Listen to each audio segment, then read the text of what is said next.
God bless you. It's another great privilege of mine that I can sit with you at this time to bring the last segment to chapter 10, which the whole of chapter 10, if you have stayed with us for the course, chapter 10 addresses and tells us from, or I should really say that it's Solomon. Yes, Solomon is the one that is encouraging us. First of all, he was encouraging those around him. He was sitting with them, or they were sitting with him.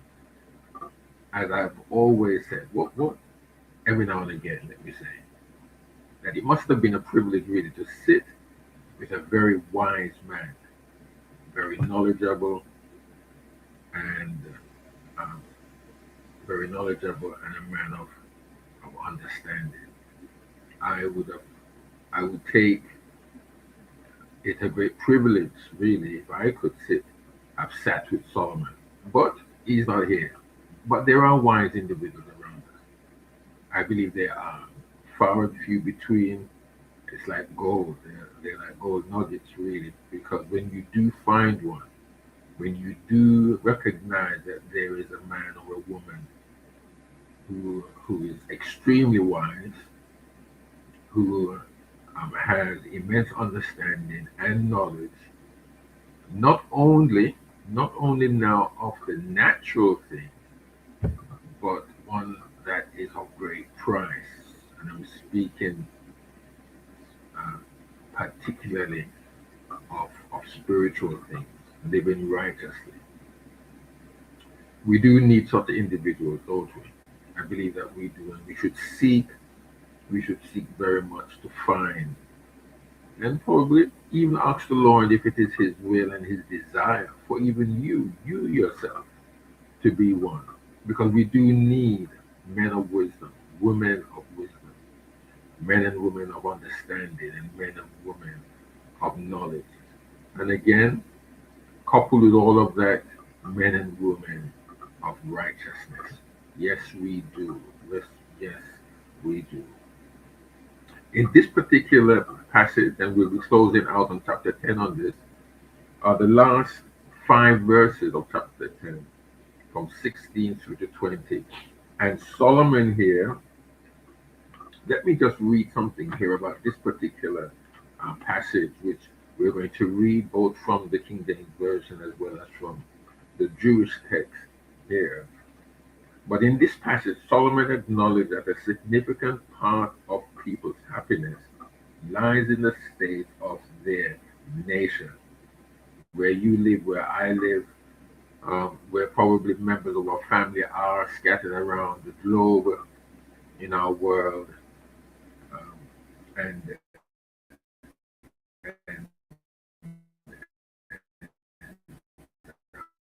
Solomon is so right that where we are, where they are, lies in the state of where people live, the economy, the job market, issues of morality and righteousness, education, crime, and justice, individual liberties. All of these are factors in a person's quality of life. The person who is seeking true happiness will wisely keep informed of what is happening in their country, where they live, where they work, where they reside, and will stay up to date on national affairs.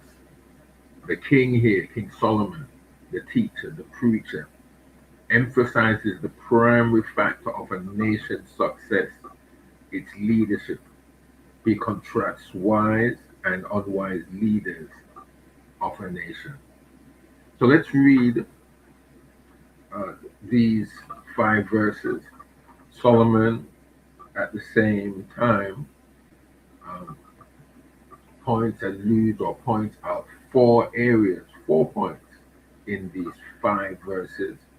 Let me just name them so that as we read, as you read, and even probably as when we're finished and you continue to read the scriptures and meditate on this particular scripture, you will be able to home in further into what Solomon is speaking of. Remember, much of what Solomon is sharing or has shared with us, and we've got two more chapters after this, chapters 11 and 12. But I believe most of what Solomon here has shared with us aspects of his life, what he has experienced, what he has seen, what he has studied, um, what he's had to deal with. I don't believe that there's anything here that he has not experienced. Again, if you know uh,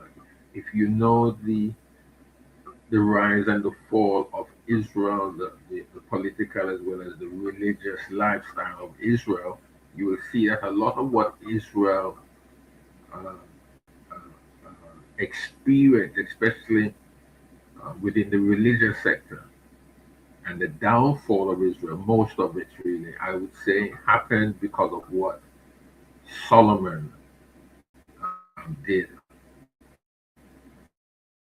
And I would believe, and I stand to be corrected, but even in our own lives, the things that we do, or the successes, or the failures, sometimes of our own lives and the life of our families. Sometimes it's on the decision. It hangs on the decisions that we have made in the past. Sometimes we wonder why things are happening right now. But sometimes it's not only on the decision which was made a second, 5 seconds, a minute ago, or even half an hour ago. Sometimes, if we sit and we really think about the decisions we made over a period of time, that could be 5, 10, 15 years. I don't know. It depends. It all depends. But sometimes when you think about it, you have to remember, or you go way back in your history, in your life, in your journey, you will see that it all hinged on what you did, what you said, how you acted, which you are now experiencing the effects of. So let's read from Ecclesiastes chapter 10, verses 16 through the 20. I'll read from the King James Version first and then from the Jewish text. Verse 16 of chapter 10. Woe to thee, O land, when thy king is a child, and thy princes eat in the morning. Blessed art thou, O land, when thy king is the son of nobles, and thy princes eat in due season, for strength and not for drunkenness. By much slothfulness the building decayeth, and through idleness of the hands the house droppeth through. A feast is made for laughter, and wine maketh merry, but money answereth all things. Verse 20. Curse not the king, no, not in thy thought, and curse not the rich in thy bedchamber. For a bird of the air shall carry the voice, and that which hath wings shall tell the matter. Very, very strong words there, and especially in chapter 20. And I'm not here to just explain one chapter, one verse out of a passage, but something I believe that you can also think about and meditate and even do a little bit of research for yourself on what that particular verse, if not the whole passage we've read, and I'm not forgetting the whole chapter 10, as well as the whole book. All right. Let me read here 16 through the 20 from the Jewish text. Woe to you, land, when your king is a child and your leaders start their parties in the morning. Happy are you, land, when your king is well born and your princes eat at the proper time, in order to stay strong, not to get drunk. When the owner is lazy, the roof sags. When hands are idle, the house leaks. Parties are made for having a good time. Wine adds cheer to life, and money has an answer for everything. Verse 20. Don't insult the king, not even in your thoughts, and don't insult the wealthy, not even in your bedroom. For a bird in the air might carry the news, a creature with wings might repeat what you said. Can I read that again?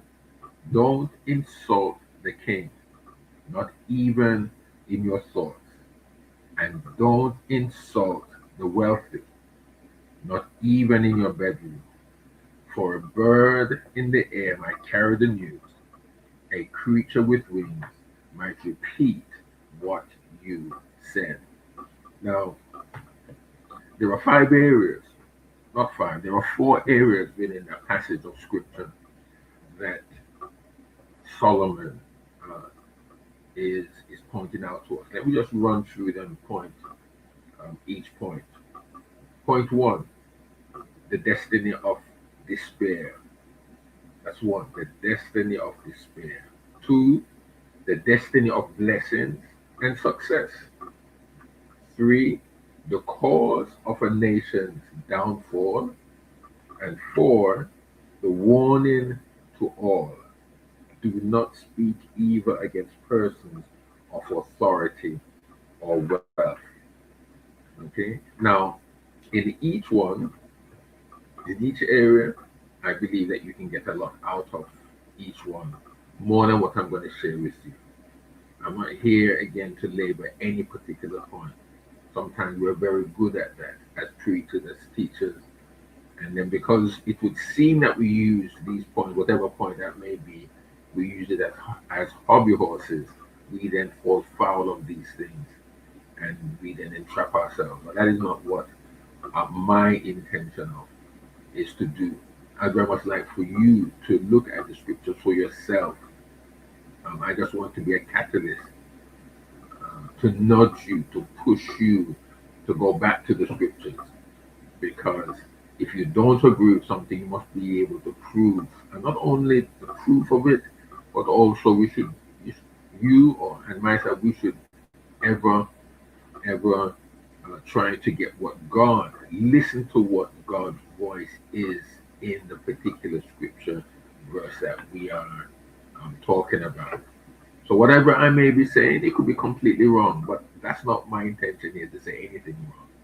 It's just that I believe that we ought to really examine the scriptures, examine what we believe, examine what we stand on, prove that whatever it is that we believe is truth, is godly, and is righteous, and then we'll be able not only to edify ourselves, but edify those that we share what it is that we think we have understanding of, and that they themselves will become strong. So the first one here is the destiny of disaster. Looking at verse 16, what does verse 16 say? Woe to you, and I'm reading from the Jewish text. It says, woe to you, land, when your king is a child and your leaders start their parties in the morning. That means that party is not going to finish at all till very late night, isn't it? But incompetent leadership brings disaster upon a nation. Remember, this particular passage, verse 16 through the 20, is talking about the to be aware of our nation's destiny.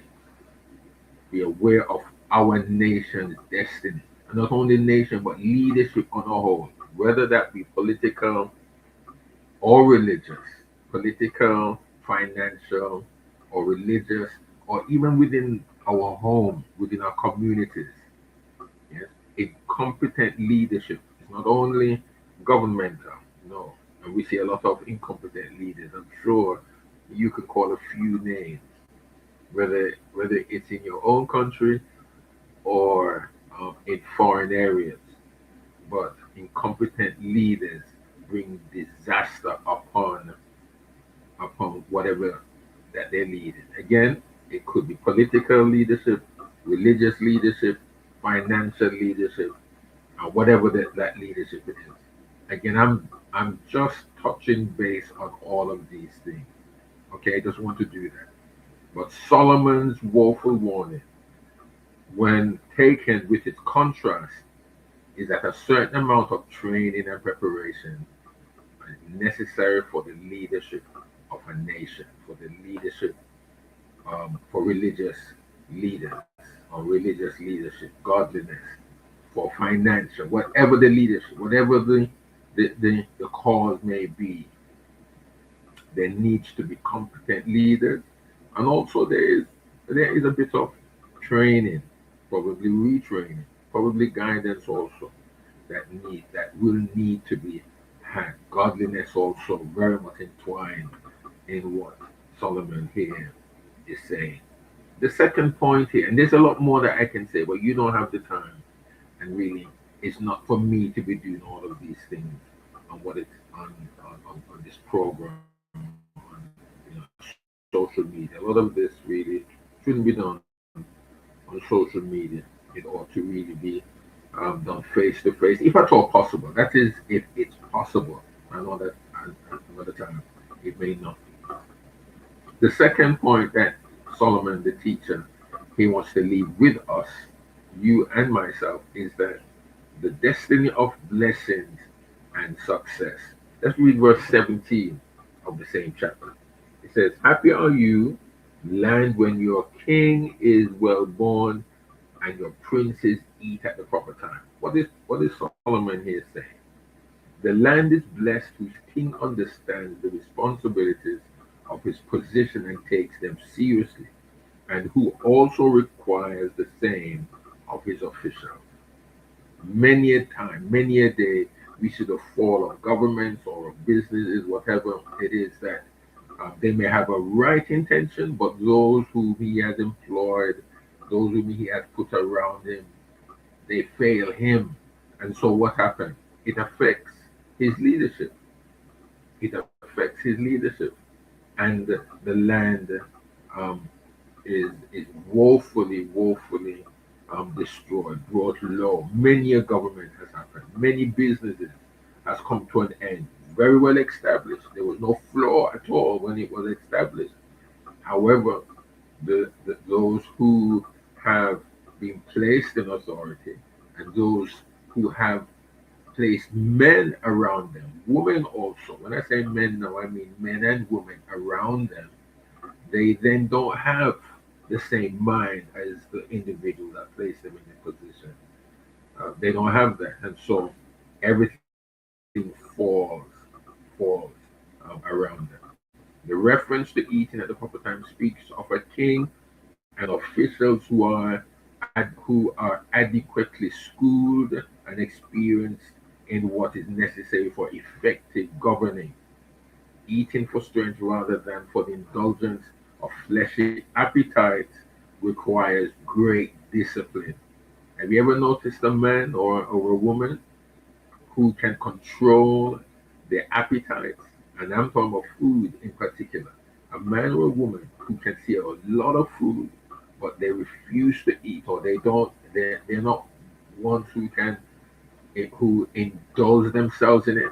There's some people who can never say no, doesn't matter how luscious, how beautiful, how very well tasting the food may be. Also, it's not that the food doesn't is not healthy or such, but they can control themselves. Such individuals, to some extent, in my experience, can control themselves in other areas of life.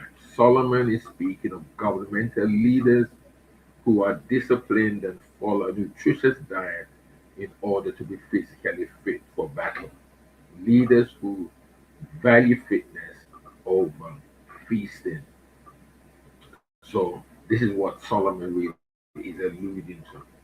The third area here is the cause of a nation's downfall, which is rulers and citizens who are lazy and selfish. Let's read 18 and 19 of chapter 10. When the owner is lazy, the roof sags. When hands are idle, the house leaks. Parties are made for having a good time. Wine adds cheer to life. What is Solomon the teacher again saying to us, a nation whose rulers and citizens are self-indulgent will cause its downfall. Nations whose rulers and citizens are self-indulgent will cause its downfall. There's two types of people that Solomon is speaking of. One, people who are lazy and idle.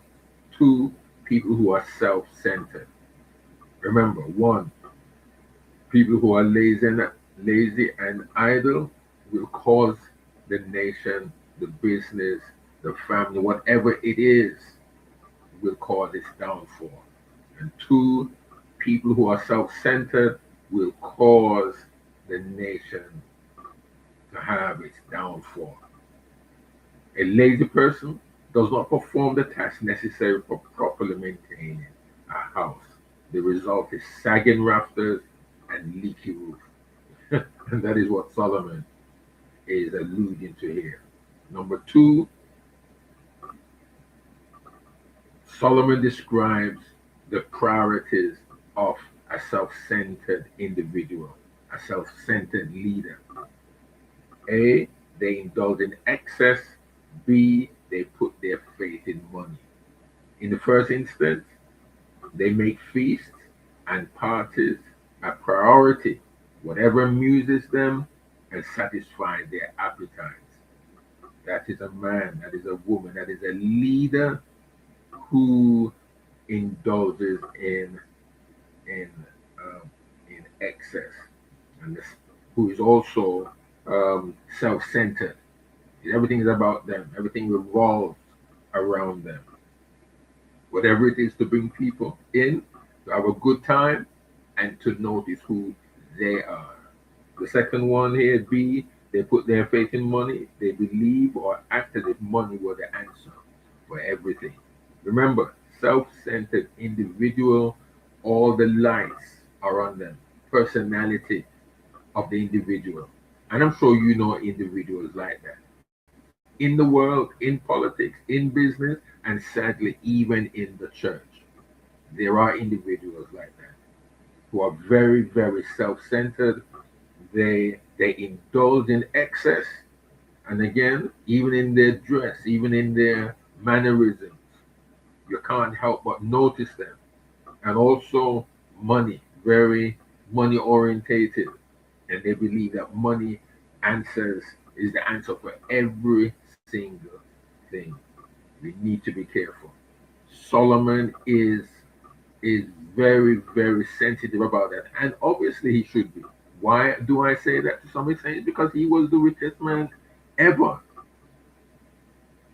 So he knew what it was to have money. He knew how powerful money made him. He knew also what money made him in the sight of the people. Okay, I'll stop there. I'll stop there. But you do further, just meditate on these things, do a little bit more research, dig in and around the areas of these scriptures. There is so much value here, so much value in which Solomon, the teacher, the preacher, is sharing with us today, with you and me. I'm not leaving myself out there because I really need to know what the scripture is saying so that I will be a better individual, a better husband, father, grandfather, a better friend, a better leader, a better pastor, a better individual or minister, I should say. I wanted to say really, but not better in the sense of being better, but more godly. I think that is so important. Men and women of godliness, of righteousness.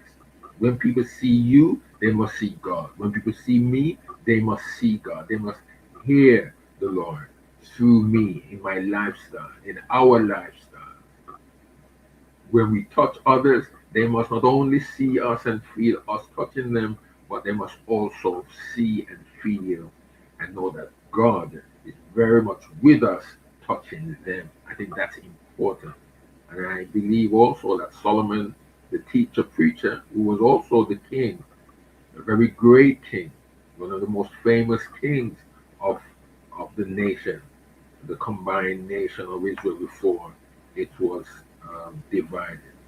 This is what Solomon here is saying to us, and believe me, I don't think there has ever been a king who could ever say the thing that he has said in the past, and now as he's speaking more than Solomon. I don't think so. And the last area here, chapter 20, he speaks of there's a warning to all: do not speak against individuals, persons of authority, or of wealth. That is what Solomon is saying. Now remember, he was a man of great authority. There was no one that had more power or authority than God, than him, other than God. God was over him. Remember that. It was God, then the king, and the people. God, the king, such as Solomon, and then the nation of Israel. So he had immense power and authority. He also, in as much as that, he had great wealth. You can only say that. He had immense wealth. I think, and I really believe he had more wealth than Elon Musk, who is said he's the first trillionaire. Not he himself, but the financial markets of our world, of our day, have said that because of the company which he had formed, SpaceX, I believe it is, and it was traded on the stock exchanges of New York as well as I believe of London, and with the amount of wealth or individuals, companies who have bought into his company has made him um, the first trillionaire.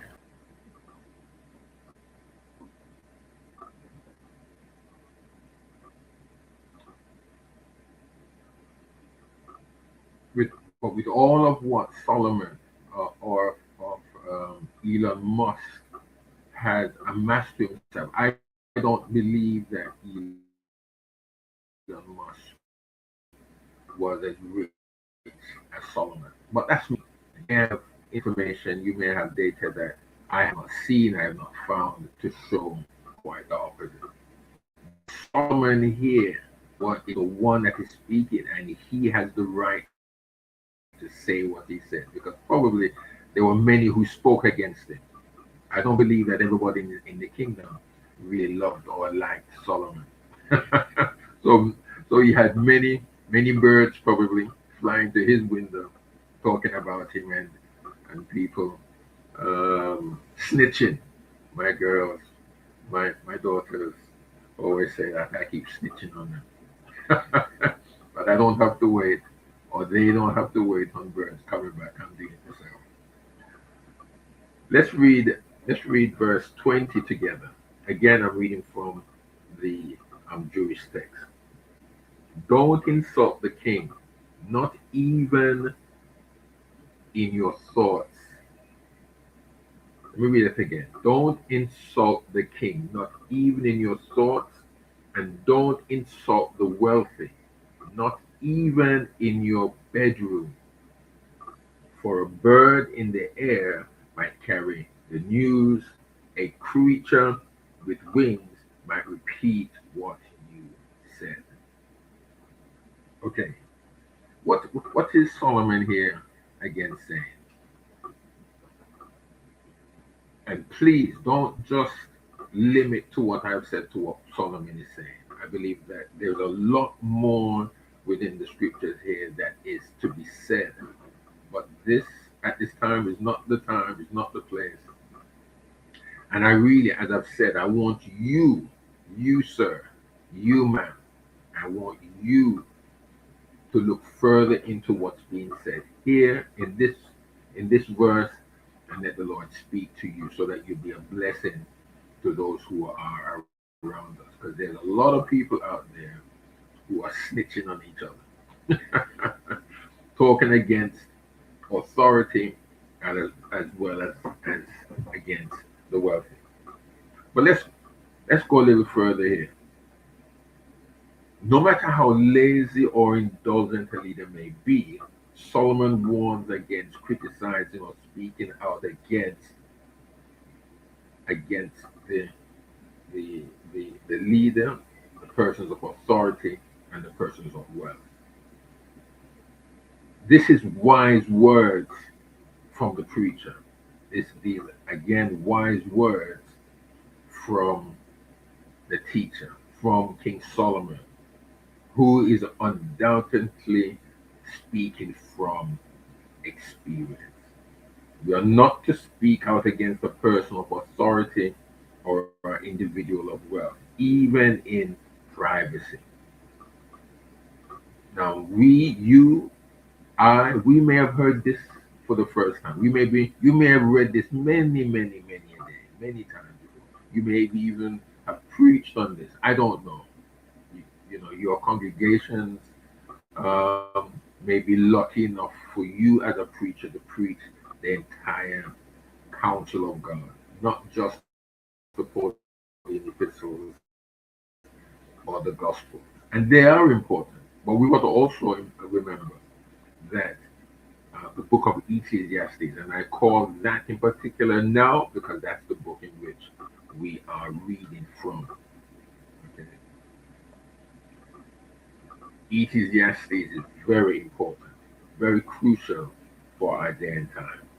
Solomon says we should not even think about it. Solomon, in his next statement, says, "A little bird told me." Have you heard that phrase? Um, every now and again, a little bird told me. Words have a way of getting back to those against whom they are spoken. We cannot and we must not assume that anybody or everybody is completely 100% trustworthy to keep a confidence. And I'm sure you have been let down many a time. And I'm sure you have let down many a time. We must not assume that. A very, I wouldn't say he's a well known theologian, but a theologian in his own right, Richard Dehan, comments concerning this. He says, "It is never right to harbor hatred against the leader, nor is it proper to make slanderous statements.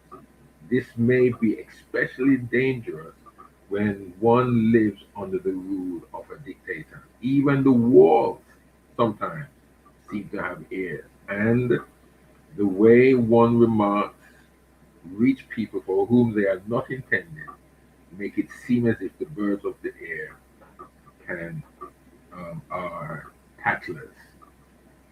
Long before modern bugging techniques were instituted, leaders had ways of finding out what people were saying. In fascist and Marxist countries, for example, husbands and wives have sometimes betrayed one another, and children have spoken against their parents because no one never knows when an advertent remark might be picked up and given a wrong connotation. So we have to be so very careful what we say, not only about the leaders in authority or wealthy individuals, but I think we've got to be so careful what we say about any man, anybody at all. We have to be so very careful. When critical statements make their way back to the individual they criticize, we can expect retaliation. Some leaders may ignore and overlook these criticisms, but others may threaten or be vengeful using their available power to retaliate. And probably Solomon did do these things. Probably he did. And looking back over the things that he did or what he may have said, being a powerful man, a powerful individual, in his anger, in thinking that he had every right to do or to say what he wanted to say because the other individual said this or did that about our or around him, he's now looking back over those things and probably even regretting what he may have done.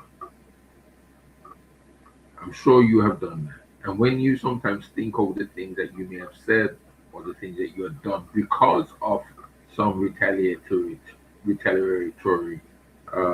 action, you when you think about it, you say, "Boy, I didn't have to do that. I shouldn't have done that." We have to be careful on both sides, really. One, don't think, not even your thoughts about people in authority. Don't even think about it again when you are thinking about a wealthy individual. Don't say anything about anybody at all. I think that's what the scriptures are telling us. Every time the scriptures, they will tell us what we ought to do and what we should not do at all. May God bless you. Thank you so much again for staying the course with us. I trust that you have been blessed in the course of this particular chapter, chapter 10 of Ecclesiastes.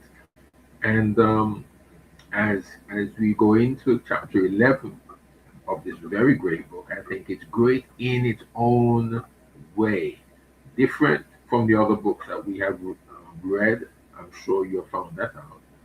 But it has and it will hold a very special place in your heart, in your life, because it helps us really to be and to do and not to do the things that we should not do, but that in righteousness, in godliness, really, we will live righteously and we will live very, very sober lives. May God bless you.